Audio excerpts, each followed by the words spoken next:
தமிழ் நண்பர்கள் அனைவருக்கும் வணக்கம். இப்போ நீங்கள் பார்க்குற மாதிரி ஒரு wedding anniversary photo editing one கிளிக்கில் எப்படி எடிட் பண்ணுறதுன்னு நான் உங்களுக்கு சொல்கிறேன். அலைட் மோஷன் அப்ளிகேஷனை ஓப்பன் பண்ணிவிட்டு ப்ராஜெக்ட்ஸ் அப்படின்றத கிளிக் பண்ணி நீங்கள் இம்போர்ட் பண்ண அந்த ப்ரீசெட் ஓப்பன் பண்ணிவிட்டு கீழே ஸ்க்ரோல் பண்ணுங்கள். இங்கே உங்களுக்கு PNG இமேஜ் இருக்கும். இதை நீங்கள் கிளிக் பண்ணி இந்த கலர் அண்ட் ஃபில் ஆப்ஷனை கிளிக் பண்ணி இந்த ஸ்டார் ஆப்ஷன் கிளிக் பண்ணிவிட்டு பேக்ரவுண்ட் ரிமூவ் பண்ண உங்களோட இமேஜ் செலக்ட் பண்ணி மேலே உள்ள ப்ளஸ் சிம்பிளை கிளிக் பண்ணி ஆட் பண்ணிவிட்டு பேக் வந்துருங்க. இந்த ப்ரீசெட்டோட லிங்க் கீழே டிஸ்கிரிப்ஷனில் கொடுத்துருக்கேன். இம்போர்ட் பண்ணிக்கோங்க. இந்த மாதிரி பெருசாக இருந்தது அப்படின்னா இந்த மூணு ட்ரான்ஸ்ஃபார்மை கிளிக் பண்ணி இந்த ஸ்கேல் ஆப்ஷனை கிளிக் பண்ணி சைஸ் உங்களுக்கு எந்த அளவுக்கு வேணுமோ அந்த அளவுக்கு நீங்கள் ஸ்மால் பண்ணிக்கிங்க. இந்த மாதிரி ஸ்மால் பண்ணிட்டு இந்த ஃபஸ்ட் ஆப்ஷனை கிளிக் பண்ணி கரெக்டாக உங்களுக்கு எங்கே வேணுமோ அந்த இடத்துல நீங்கள் ப்ளேஸ் பண்ணிக்கிங்க. இந்த மாதிரி நீங்கள் அரேஞ்ச் பண்ணிக்கிங்க. இதே மாதிரி மித்த மூணுலேயுமே உங்களோட இமேஜ் ரீப்ளேஸ் பண்ணிக்கிங்க.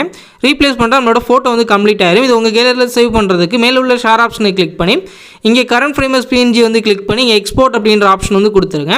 கொடுத்ததும் இங்கே உங்களுக்கு இந்த சேவ் அப்படின்ற ஆப்ஷன் காட்டும். கொடுத்து உங்கள் கேலரியில் ஒரு இமேஜை சேவ் பண்ணிக்கிங்க. இந்த வீடியோ பிடிச்சிருந்துச்சு அப்படின்னா நம்ம தமிழ் டெக் யூடியூப் சேனலை சப்ஸ்கிரைப் பண்ணிக்கிங்க.